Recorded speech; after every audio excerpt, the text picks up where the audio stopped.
Claustrophobia. Heights. Claustrophobia. Spiders. Spiders. Agoraphobia.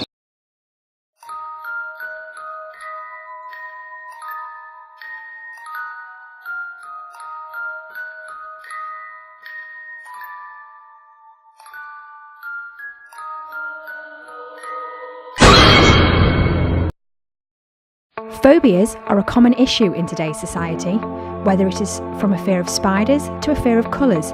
They affect everybody in different ages and professions, but what do they think caused their phobia? My phobia is globophobia, a fear of balloons.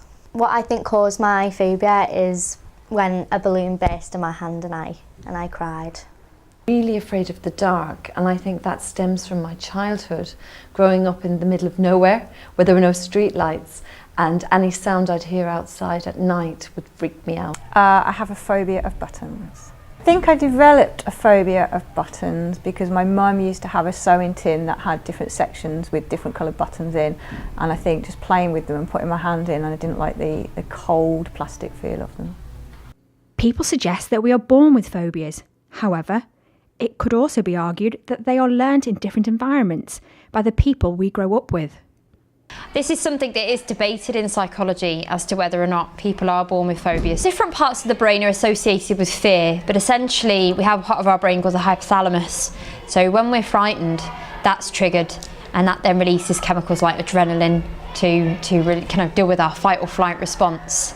So that's sort of the part that is triggered, but it's still quite a complex issue in terms of where the fear stems from. I think everybody has a fear.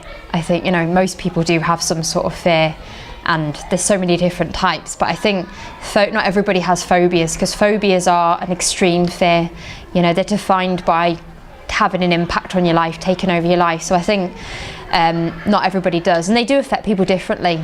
Some people have worse fears than others. Some people can completely avoid their phobias, and obviously some can't. I do believe quite a lot of the time that phobias are learnt, especially from your parents. Some say that humans are born to fear certain characteristics for survival reasons, like animals that are dangerous to us. It makes sense to be frightened of those.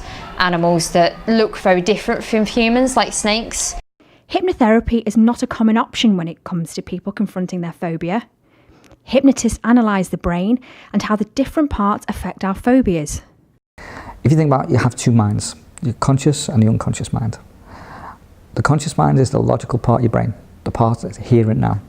So what we do is we bypass the conscious to reprogram the unconscious. And that's, in a nutshell, how hypnosis works. We've got a number of models. We've got desensitization, where we can bring let's say a spider, and we can bring it closer and closer and closer until the fear blows out. We can just use flooding, which I never do, but you can use it, where you have a phobic response. I saw it once where a TV program where a guy had a fear of frogs, so they shoved him in a room full of frogs until the fear blew itself out. We have different treatments. One of them is what we call systematic desensitization, and that's where you have a phobia and you encounter that fear gradually, starting from a least scary situation and gradually working up to the most scary. We also have CBT, cognitive behavioural therapy, which is looking at trying to change the way a person thinks about what they're frightened of, and then hopefully changing the way they feel about it. One reason most people seem to reject any form of treatment is the fact that their phobia does not just affect them.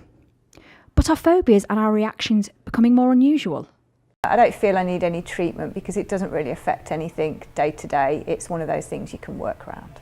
I haven't considered any treatment for my phobia because I think I'm a bit too young right now. I do think there's other people in the world with the same phobia because I've researched it.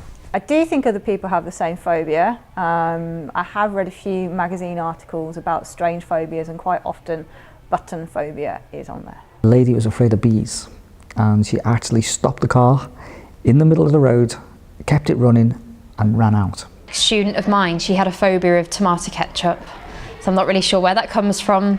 She found it really, the stuff at the top of the bottle, she couldn't be around it.